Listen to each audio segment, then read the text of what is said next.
Example test इसमें हमारे पास 2 ही group होंगे, 2 से ज़्यादा नहीं होंगे। ठीक है, तो ये हमने ग्रुप की वैल्यूज़ लिखनी है। अब हमने सबसे पहले इनका मीन निकालना है। मीन कैसे निकलेगा? इन सब वैल्यूज़ को सम करके और टोटल नंबर ऑफ़ वैल्यूज़ पे डिवाइड कर देंगे। ये हमारे पास इन सारी वैल्यूज़ को सम करके टोटल नंबर ऑफ़ वैल्यूज़ पे डिवाइड करके इनका मीन आ गया। अब हमने क्या करना है, पहले ग्रुप 1 के साथ करना है। ये जो हमारे पास मीन आया ना 75.65, इसमें से हमने इन वैल्यूज़ को बारी बारी माइनस करते जाना है।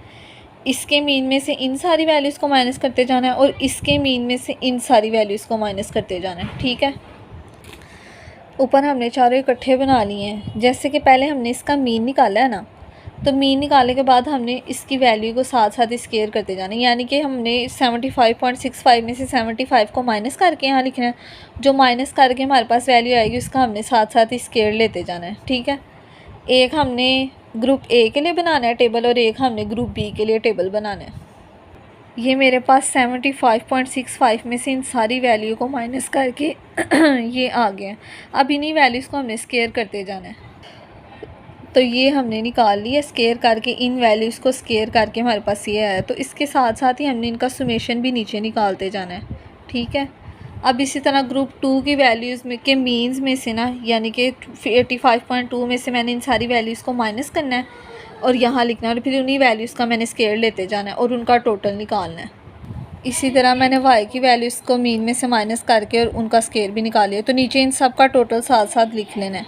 अब सिंपल इन वैल्यूज़ को हमने फार्मूला में पुट करना है। जो फार्मूले का ऊपर वाला हिस्सा है ना x1, सबसे ऊपर वाला हमारा हिस्सा है ना फार्मूले का, x1 बार और x2 की बार, वो हमारे ये आएंगे 75.65 और 85.2। इन दोनों का मीन हमने ऊपर लगा दिया, माइनस कर दिया। आगे s1 का स्केयर ये है हमारे पास, ये जो ग्रुप 1 का स्केयर करके निकाला है ना 234.55। s2 का स्केयर हमारे पास क्या है, ये वाला जो हमने निकाला 402। और x1 में ग्रुप में हमारे पास 20 वैल्यूज़ थी और ग्रुप 2 में हमारे पास कितनी वैल्यू हैं, 25। तो नीचे हमने 20 और 25 लिख देना है और इनको प्लस माइनस और जो भी अंडर रूट लेके करेंगे वो हमारा आंसर आ जाएगा। ये हमने कर लिया सोल्व। ठीक है, सिंपल हमारे पास पीछे सारी वैल्यूज़ हमने निकाल ली थी। x1 भी निकाल लिया था, x2 s1 s2 भी निकाल लिया था, नंबर ऑफ़ दोनों ग्रुप्स के टोटल नंबर ऑफ़ पार्टिसिपेंट भी हमें पता थे। अब इसमें सिंपल हमने फार्मूले में वैल्यूज़ पुट करेंगे तो हमारे पास आंसर आ जाएगा।